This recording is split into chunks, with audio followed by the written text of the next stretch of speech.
Castillo nos va a hablar acerca del impacto de los SGLT2 a través del espectro del síndrome cardiovascular renal metabólico. Ustedes se habrán dado cuenta que a veces la amistad hace que abusen de ti. Carlos. Carlos, atiende, que es a ti que te voy a hablar. Decía que a veces la amistad hacen que abusen de ti. Carlos me ha puesto 3 conferencias en un solo día. Pero yo, como lo quiero tanto, acepté. De hecho, la próxima vez me puedes poner 4, que como quiera la doy. Además que yo entiendo que para hacer este tipo de cosas tenemos que disfrutar lo que uno hace. Esto hay que disfrutarlo, definitivamente. Si no lo disfrutamos y lo vemos como un trabajo, entonces el trabajo hace como que no lo disfrutes. Entonces yo disfruto esas cosas y espero que ustedes me acompañen en ese disfrute. Y vamos a hablar sobre los inhibidores de SGLT2 a través del espectro del síndrome cardiovascular renal metabólico. En esta conferencia sí tengo conflictos de interés. Cuenta con el patrocinio exclusivo del laboratorio Boehringer Ingelheim. Son personas que me tratan también de una manera exquisita. Y simplemente para que nos pongamos en contexto, voy a decir de nuevo, para que entremos otra vez y nos pongamos en ambiente, la definición del síndrome cardiovascular renal metabólico, que decíamos que es un trastorno sistémico caracterizado por interacciones fisiopatológicas entre factores de riesgo metabólico, enfermedad renal crónica y sistema cardiovascular. Y ello conduce al desarrollo de disfunción multiorgánica y una alta tasa de desenlaces cardiovasculares adversos. Y para los pacientes decirles, este es un trastorno de la salud que se debe a conexiones entre enfermedad cardíaca, enfermedad renal, y ahí vamos, cardio, reno y metabólico. Entonces los metabólicos decimos obesidad y diabetes, que te sitúa a ti, al paciente que está frente a ti, en un riesgo incrementado para pobres desenlaces de salud. Y ya veíamos los estadios del síndrome cardiovascular renal metabólico. En el estadio 0 no hay factores de riesgo, en el 1 tejido adiposo excesivo disfuncional, entonces sobrepeso, obesidad, sobre todo obesidad abdominal y grados variados de alteración de la tolerancia a la glucosa. En el estadio 2, factores de riesgo metabólico, que no se nos olvide, o enfermedad renal crónica. Entonces hay hipertrigliceridemia, recuerden que 135 miligramos por decilitro, hipertensión arterial, síndrome metabólico, como ya lo conocemos muy bien, diabetes mellitus tipo 2 y enfermedad renal crónica de moderado a alto riesgo. En el 3 está la enfermedad cardiovascular subclínica, tanto la cardiovascular aterosclerótica como el fallo cardíaco subclínico. Pero también tenemos que agregar que haya enfermedad renal crónica alto riesgo, estadio G4, G5, o que en el mapa de calor de CADIGO esté incrementado, o que cuando le hagas el cálculo de riesgo a 10 años para enfermedad cardiovascular aterosclerótica esté en categoría de riesgo alto, que habitualmente es más de un 20% de riesgo a 10 años. Y finalmente el estadio 4, que ya tenemos evidencia clínica de enfermedad cardiovascular en el contexto de este síndrome. Entonces ya estamos hablando que el paciente tiene enfermedad de las arterias coronarias, que tiene o tuvo un accidente cerebrovascular, que tiene enfermedad arterial periférica, que tiene fallo cardíaco clínico o que tiene fibrilación auricular o combinaciones de estos procesos.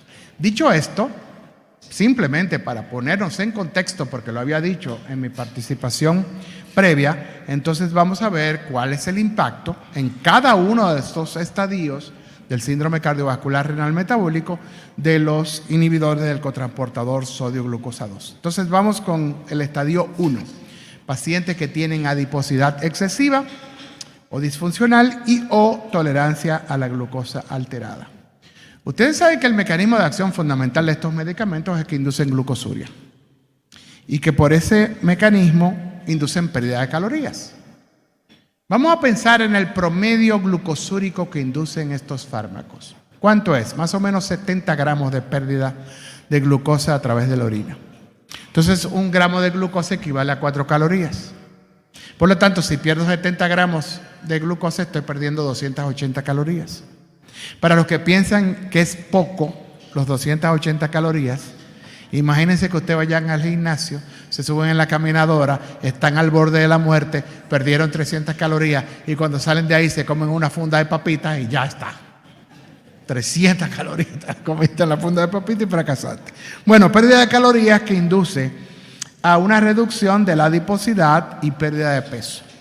¿Cuántos kilos se pierden bajo el influjo, bajo la acción de estos medicamentos? En promedio, entre 0.6 y 2 kilos. Hay pacientes que pierden más, como todo en la vida. Hay pacientes que se salen del promedio. Hay pacientes que no pierden absolutamente nada. Pero en promedio 0.6 a 2 kilos. Y por otro lado, estos medicamentos a través de la inducción de glucosuria, pues disminuyen la glucemia y aumentan la sensibilidad a la insulina. Pero aumentan la sensibilidad a la insulina porque mejoran el fenómeno o proceso de glucotoxicidad. Es decir, al mejorar la glucotoxicidad, mejoran la acción de la insulina y de hecho mejoran la función de las células beta de los islotes del páncreas. Y por esta vía disminuyen el riesgo de diabetes tipo 2 de nuevo inicio. Oiga lo que estoy diciendo. Disminuyen el riesgo de diabetes tipo 2 de nuevo inicio. Y para darles evidencia en ese sentido, les traigo este metaanálisis. Un metaanálisis de 4 estudios aleatorizados, controlados, con 5,000 y tantos pacientes, más de 5,600 participantes, todos con prediabetes.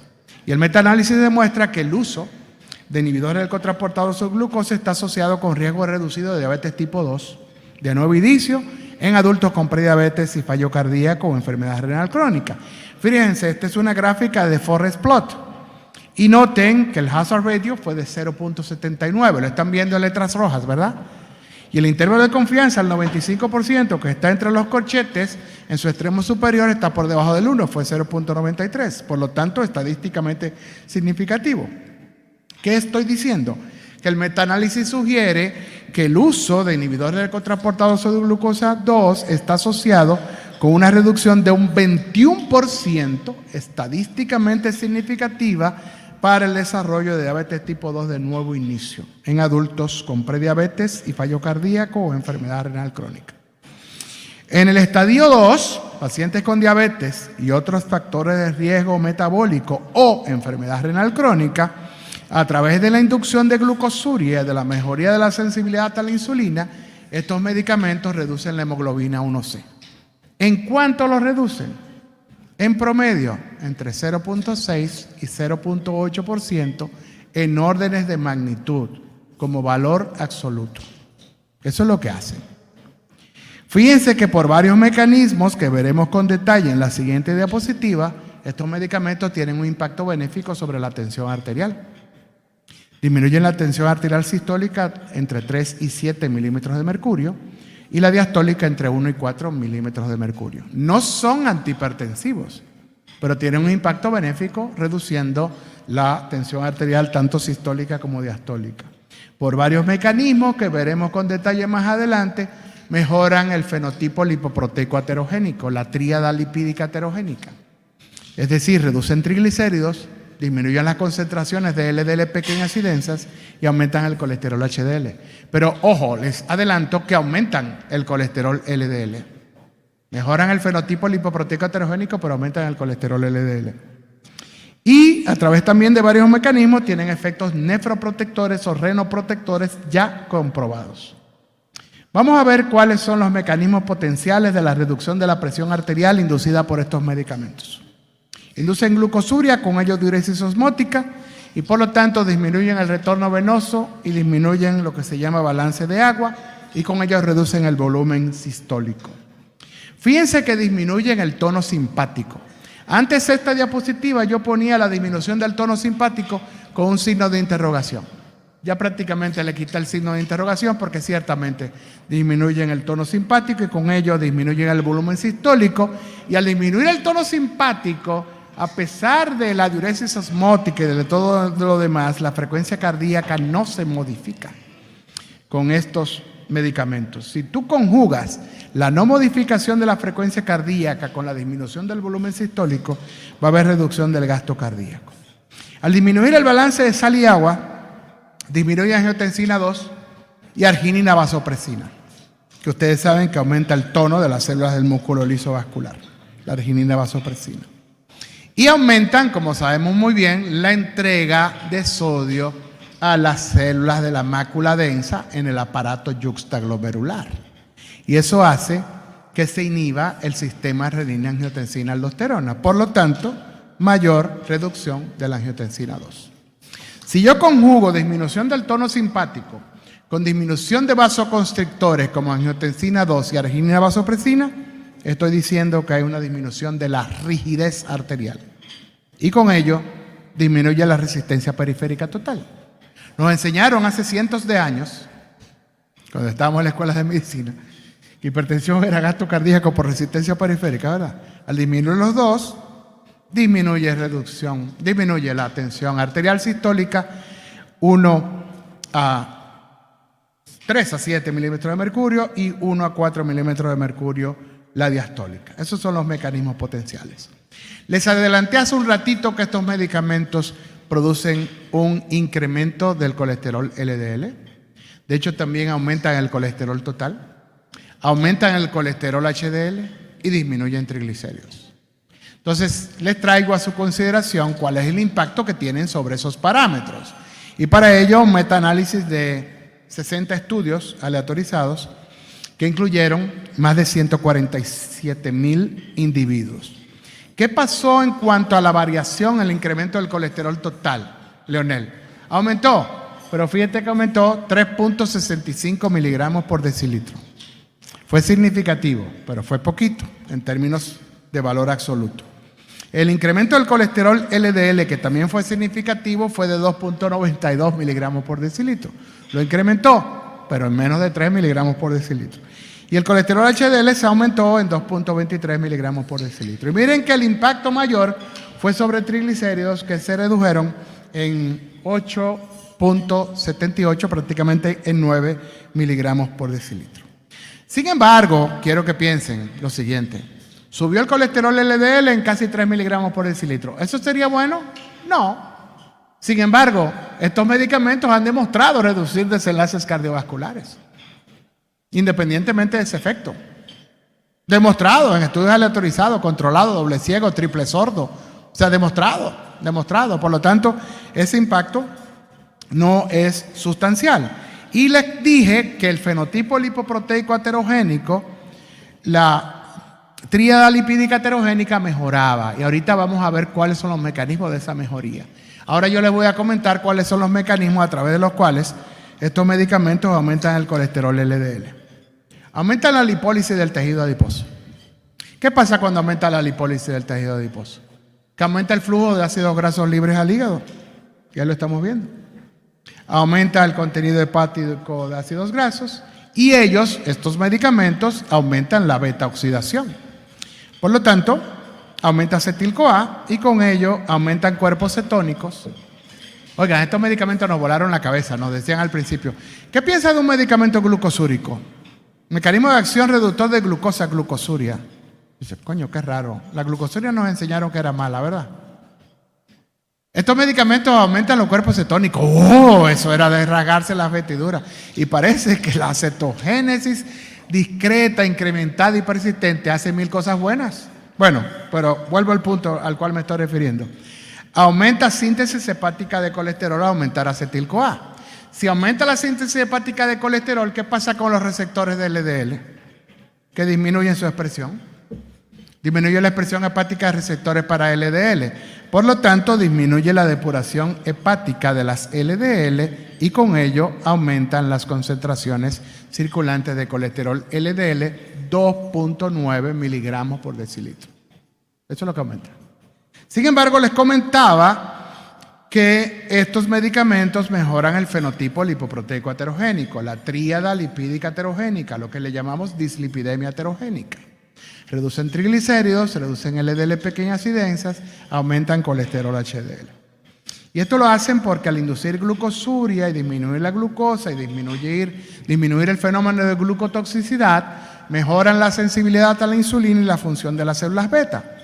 Y con ello, al mejorar la acción de la insulina, disminuyen la síntesis hepática de las VLDL, ricas en triglicéridos.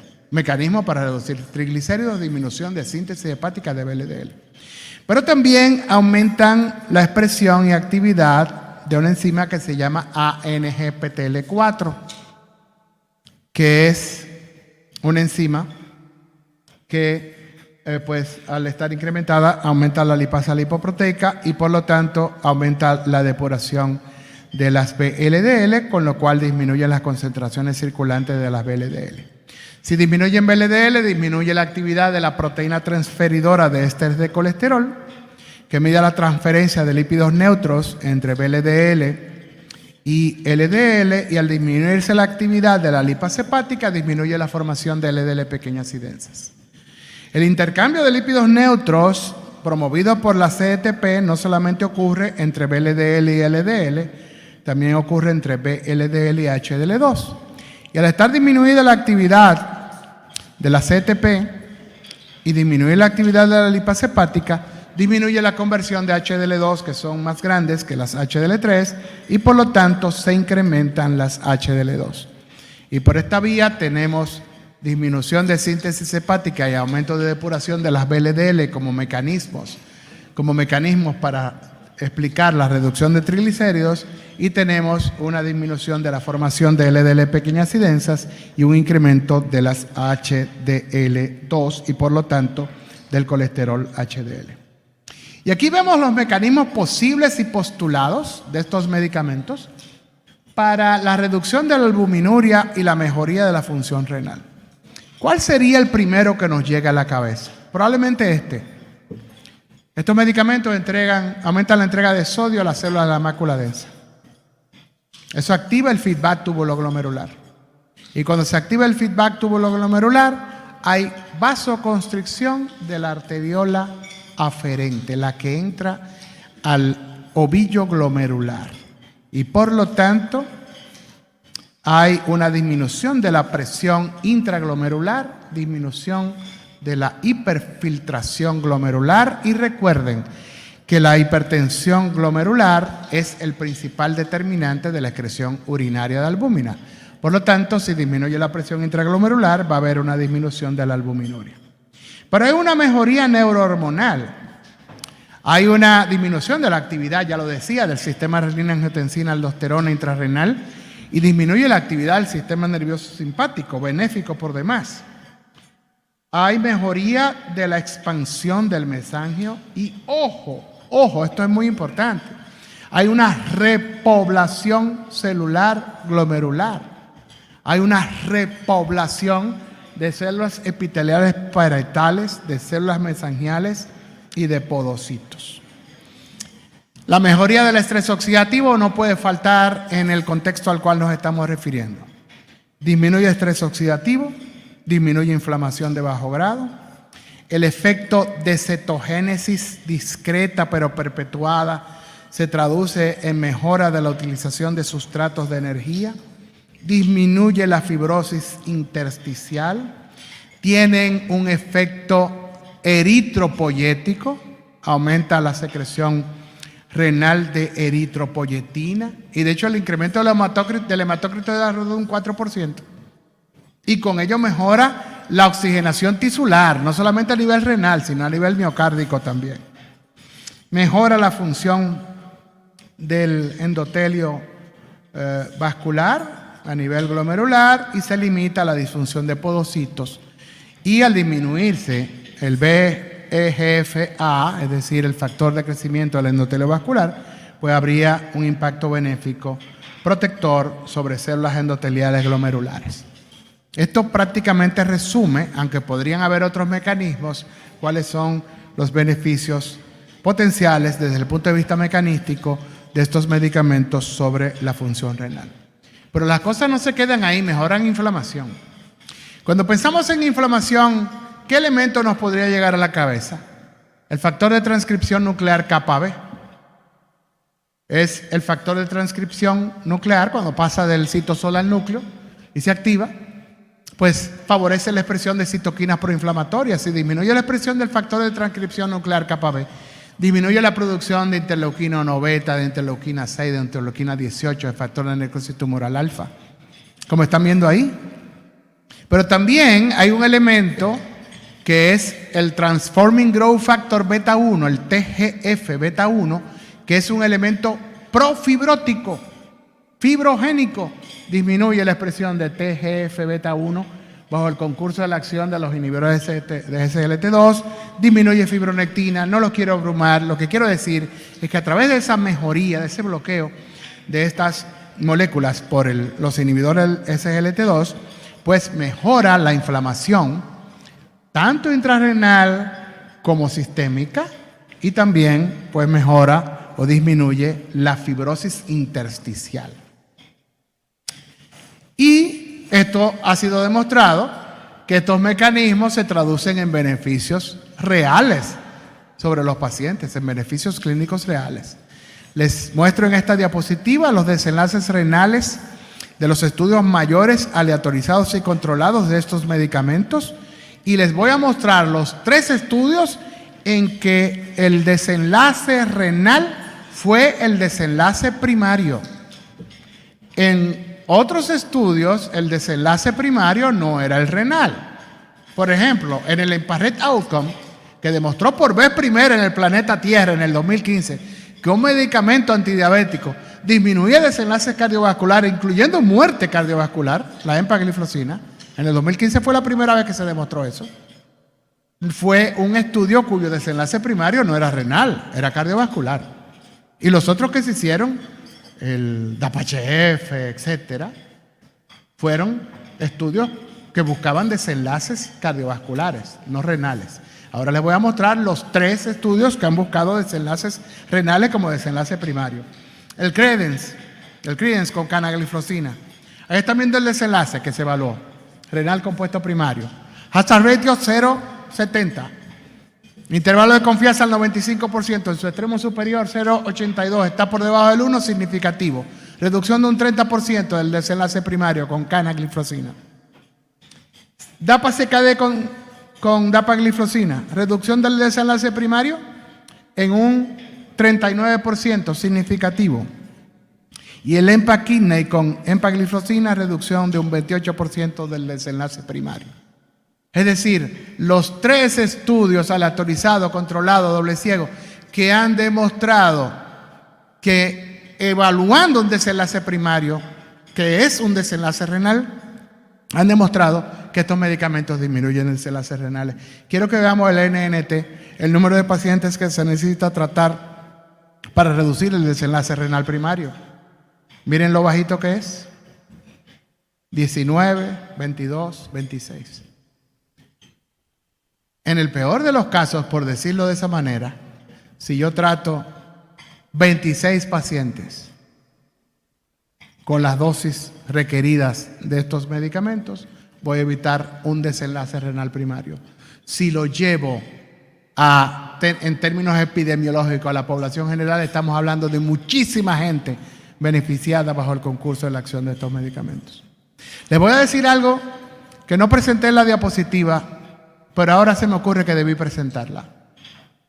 Si nosotros utilizamos bloqueador del sistema renina-angiotensina-aldosterona, es decir, inhibidor de la ECA o un BRA, más un inhibidor de SGLT2, más semaglutide, que en el estudio FLOW demostró reducir desenlaces renales, un estudio diseñado para ver cuál era el impacto de la semaglutida sobre el desenlace renal. Y lo combino con finerenona, las 4 cosas, vamos a llamarle a eso los 4 magníficos, para no decir los 4 fantásticos del fallo cardíaco.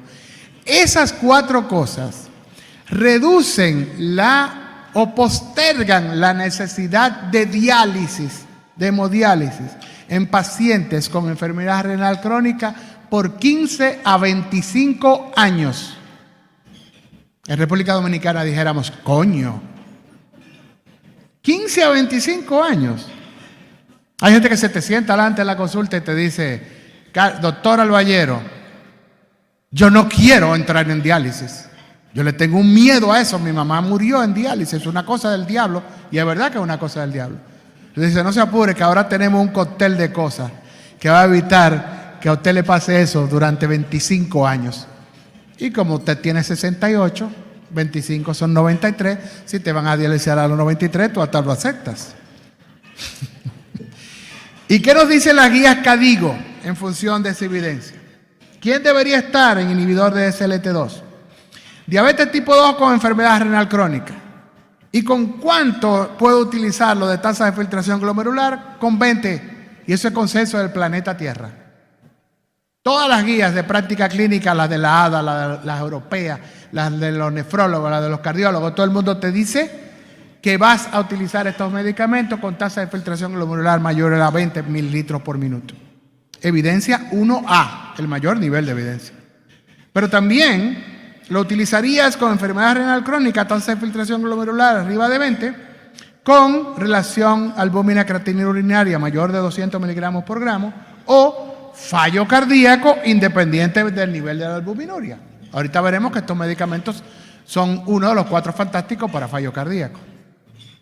O utilizarlo, eso también es 1A, evidencia 1A, o utilizarlo con tasa de filtración glomerular entre 20 y 45 con una relación albúmina creatinina urinaria menor de 200.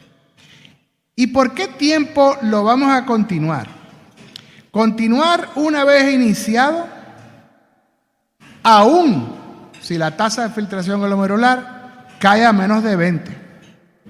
Lo vamos a continuar aunque caiga a menos de 20 la tasa de filtración glomerular. A menos que no toleren el medicamento o se inicie terapia de reemplazo renal. Obviamente.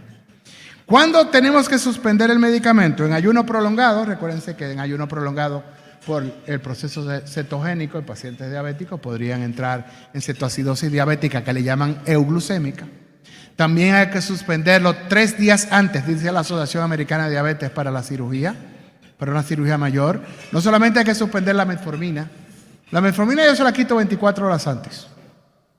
Pero estos son 3 días, es lo que dice la ADA, la Asociación Americana de Diabetes. Quitarlo 3 días antes o en presencia de enfermedades críticas concomitantes. En el estadio 3, pacientes con enfermedad cardiovascular subclínica en el contexto de síndrome cardiovascular renal metabólico. Por varios mecanismos estos medicamentos mejoran la aterosclerosis subclínica y también por varios mecanismos mejoran el fallo cardíaco subclínico. Y veremos cuáles son esos mecanismos. Vamos a ver esta grafiquita bien bonita y bien sencilla. Lo vamos a hacer lo más sencillo posible. Mecanismos de acción potenciales de inhibidores de SLT2 sobre las vías que conducen a aterosclerosis. Número 1, mejoran el fenotipo lipoproteico aterogénico.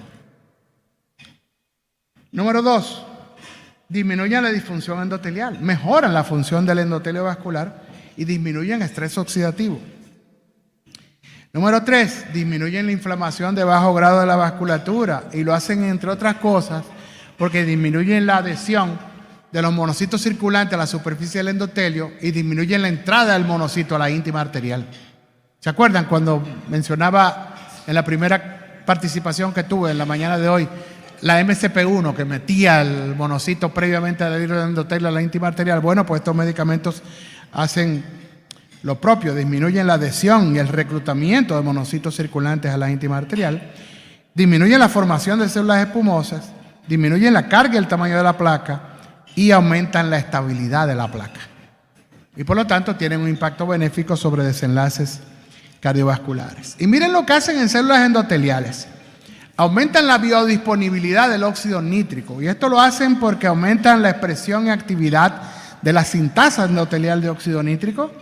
Disminuyen un proceso que los gringos le llaman scavenging, que sería como barrido del óxido nítrico.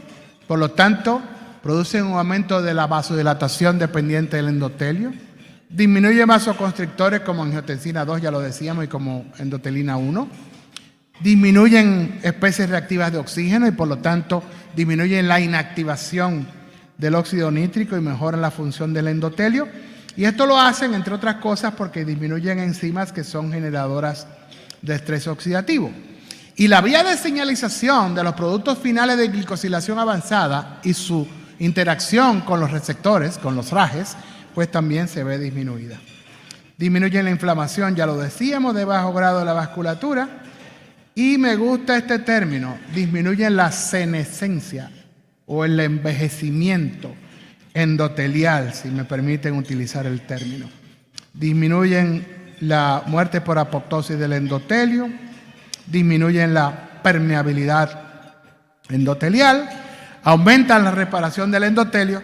Y ahora voy a tener que mencionar a alguien que quiero mucho y que ha perdido el glucocálix. Tenemos sobre el endotelio, hay una capita vellosa de proteoglicanos y de cosas que hacen elementos buenos.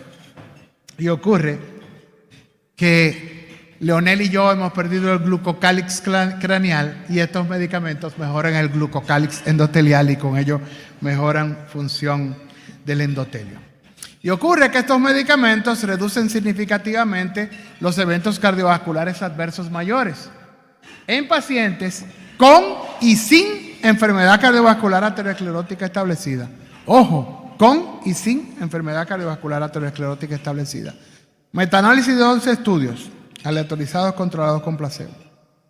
En pacientes que tienen enfermedad cardiovascular aterosclerótica establecida, reducción significativa de un 8% en eventos cardiovasculares adversos mayores, y cuando no la tienen establecida, por lo tanto, potencialmente subclínica, la reducción es de un 10% también significativa.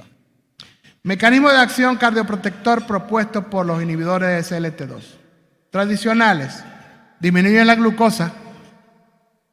Disminuyen la glucosa. Hacen tanta cosa buena que a veces se nos olvida que se los inventaron para disminuir la glucosa. No se los inventaron para fallo cardíaco, ni para reducir desenlaces renales, ni para disminuir MACE. Fueron para reducir la glucosa. Disminuye la tensión arterial y disminuyen el peso corporal. Esas son las vías tradicionales. Pero las vías nuevas y el listado que voy a plantearles no pretende ser completo, disminuyen concentración de sodio y calcio intracelular y con ello disminuyen estrés oxidativo. Disminuyen el cotransportador sodio-glucosa 1. Pero no son inhibidores del cotransportador sodio-glucosa 2. Bueno, también en mayor o menor medida inhiben el cotransportador sodio-glucosa 1. Y esto, junto con la disminución de la enzima NADPH oxidasa, que es prooxidante, disminuye estrés oxidativo y fibrosis cardíaca. Disminuye el intercambiador sodio-hidrogenión, la isoforma 1 que está en el cardiomiocito y la 3 que está en el túbulo o los túbulos renales proximales. Y por esos mecanismos, disminución de estrés oxidativo y impacto benéfico. Mejoran el metabolismo cardíaco, se desvían sustratos metabólicos hacia cuerpos cetónicos que se utilizan mejor por el miocardio, por ejemplo. Ya decíamos que disminuyen la inflamación de bajo grado, que mejoran el daño endotelial y que aumentan la polarización de macrófagos M2 o AM2 y disminuyen la de macrófagos M1. Los macrófagos M1 son los proinflamatorios, secretan citoquinas inflamatorias. Los M1 son los malos, interleuquina 1 beta, 6, 18, etc. Los M2 secretan citoquinas antiinflamatorias como la interleuquina 10. Entonces, estos medicamentos hacen, y el término es polarización, que aumenten los macrófagos buenos, por así decirlo, los M2, y que disminuyan los proinflamatorios, que son los M1. Hay muchos mecanismos que tiene el organismo para eliminar cosas dañadas. Cuando las mitocondrias se dañan, ¿qué hacen? Generan especies reactivas de oxígeno, las mitocondrias dañadas. Cuando el retículo endoplásmico se daña, también genera especies reactivas de oxígeno. Y eso es malo. Entonces hay un proceso que se llama autofagia, que lo que hace es eliminar organelos dañados. Y estos medicamentos mejoran la autofagia y por lo tanto remueven mitocondrias productoras de especies reactivas de oxígeno. Disminuye el tejido adiposo visceral y ectópico, ya lo sabíamos, y disminuye el remodelado cardíaco, lo cual se produce por disminución de expresión de proteínas profibróticas como el TGF-beta 1 y profibróticas y prohipertróficas. Y disminuye la precarga y la poscarga. Fíjense que por la natriuresis y la diuresis osmótica que producen, disminuye la precarga. Y al disminuir la presión sanguínea y la mejoría de la función vascular, como hemos visto, disminuye la poscarga. Y esto se ve potenciado por el efecto que ya mencionábamos de disminución de la rigidez arterial, de mejoría de la función endotelial y porque activan la proteína quinasa G y canales de potasio voltaje dependientes en células del músculo liso. ¿Esto en qué se traduce? En una disminución del estrés de la pared del ventrículo izquierdo y mejoran o disminuyen la dilatación del ventrículo izquierdo, la masa y la esfericidad del ventrículo izquierdo. Por lo tanto, estos medicamentos mejoran las condiciones de la carga ventricular al reducir tanto la precarga como la poscarga. Y ocurre que estos fármacos reducen significativamente, y esto ya lo sabemos muy bien, las hospitalizaciones por fallo cardíaco. Pero ojo, me voy a referir a aquellos individuos que no tienen historia de fallo cardíaco. No solamente los reducen a aquellos que tienen historia de fallo cardíaco, sino en aquellos que no tienen historia de fallo cardíaco. Y eso sugiere, esto último, un beneficio potencial en pacientes con fallo cardíaco subclínico. Estoy hablando del estadio 3, que es donde hay fallo cardíaco subclínico. Entonces, fíjense, metaanálisis de 5 estudios, aleatorizados, controlados con placebo, miren en rojo, hazard ratio 0.68, reducción en la gráfica de Forest Plot de un 32% en las hospitalizaciones por fallo cardíaco en pacientes sin historia conocida de fallo cardíaco. Por lo tanto, eso sugiere beneficio en fallo cardíaco subclínico. En el estadio 4, paciente con enfermedad cardiovascular clínica establecida. Estos medicamentos reducen desenlaces de enfermedad cardiovascular por varios mecanismos y reducen, ahora sí, ya en fallo cardíaco clínicamente manifiesto, hospitalizaciones por fallo cardíaco. Y miren los mecanismos resumidos del impacto benéfico de estos medicamentos sobre el miocardio. Utilización de cetonas, que el miocardio lo utiliza como una fuente de energía bastante benéfica, por así decirlo. Aumenta la autofagia, como ya habíamos señalado. Disminuye inflamación, estrés oxidativo. Mejora la función mitocondrial. Disminuye sobrecarga de calcio. Aumenta proteína quinasa G. Disminuye fibrosis. Disminuye hipertrofia. Disminuye la masa, la dilatación. Y todo ello mejora la función diastólica. Y por eso es que son uno de los 4 fantásticos en fallo cardíaco. ¿Y qué pasó? Que estos medicamentos reducen significativamente los MACE, los eventos cardiovasculares adversos mayores, y aquí le traigo un metaanálisis de 11 estudios aleatorizados y controlados por placebo, combinando los estudios de desenlaces cardiovasculares, de fallo cardíaco y de enfermedad renal crónica. Todos combinados. Y miren el último número que está ahí abajo, en el extremo derecho. Hazard ratio 0.91, con un intervalo de confianza al 95%, que en su extremo superior estuvo en 0.96, por debajo de 1, por lo tanto significativo. Reducción de un 9% en los MACE cuando combinamos los estudios de desenlaces cardiovasculares, los estudios de fallo cardíaco, los estudios de desenlaces renales. Ya habíamos visto que lo hace también en 10% y 8% en el otro contexto que le estaba planteando en el estadio anterior. Y esa gráfica resume todos los estudios con estos medicamentos sobre el impacto benéfico que tienen en hospitalización por fallo cardíaco y por el compuesto formado por muerte cardiovascular y hospitalización por fallo cardíaco. ¿Y qué es lo que estamos viendo? Que es un efecto de clase. ¿Estamos viendo? Todo lo que está en letras amarillas fue estadísticamente significativo. Hospitalización por fallo cardíaco. En el EMPA-REG, que fue el primero, 35% de reducción. En el programa Canvas con CANA, 33%. En el DECLARE con DAPA, 27%. En el DAPA-HF, 30%. En el Empero Reduced con EMPA, 30%. En el Vertis con ertugliflozina, que por alguna razón desconocida, por vainas que pasan en la vida, ertugliflozina no redujo el compuesto de muerte cardiovascular o hospitalización por fallo cardíaco. No lo redujo. Por eso Merche Pandón lo sacó de su promoción. Ya no vamos a tener ertugliflozina. Y llama la atención porque fue el único que no lo logró. Y cuando tú lees el estudio Vertis en el New England Journal of Medicine, es casi calcado del Emparrec. Debió darle también igual y no le dio. Y hasta en ese, el Vertis, hospitalización por fallo cardíaco se redujo. ¿Lo están viendo? Se redujo un 30%. En el DAPA-CKD esto no se evaluó, y en el Emperor Preserve con EMPA y en el Deliver con DAPA, reducción de 27 y 21% respectivamente. Y miren, muerte cardiovascular, hospitalización por fallo cardíaco como compuesto, reducción en todos los estudios evaluados, excepto en el Vertis con ertugliflozina. Por lo tanto, estos medicamentos reducen hospitalización por fallo cardíaco en pacientes sin y con, como ya habíamos, historia de fallo cardíaco congestivo. Y por eso, repito, es uno de los 4 fantásticos. Si Carlos Alballero me hubiera dicho, o David Chicas, o mis amigos de la mesa directiva me hubieran dicho, Yulino, por razones de tiempo, tienes que dar la conferencia en 15 minutos, yo le habría dicho, la voy a dar en 5 minutos con esta sola diapositiva. Porque esa sola diapositiva resume lo que yo le acabo de decir.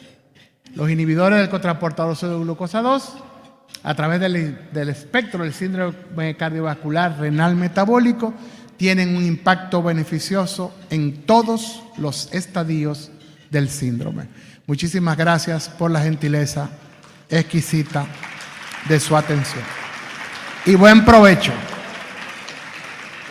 Y buen provecho. No sé si habrá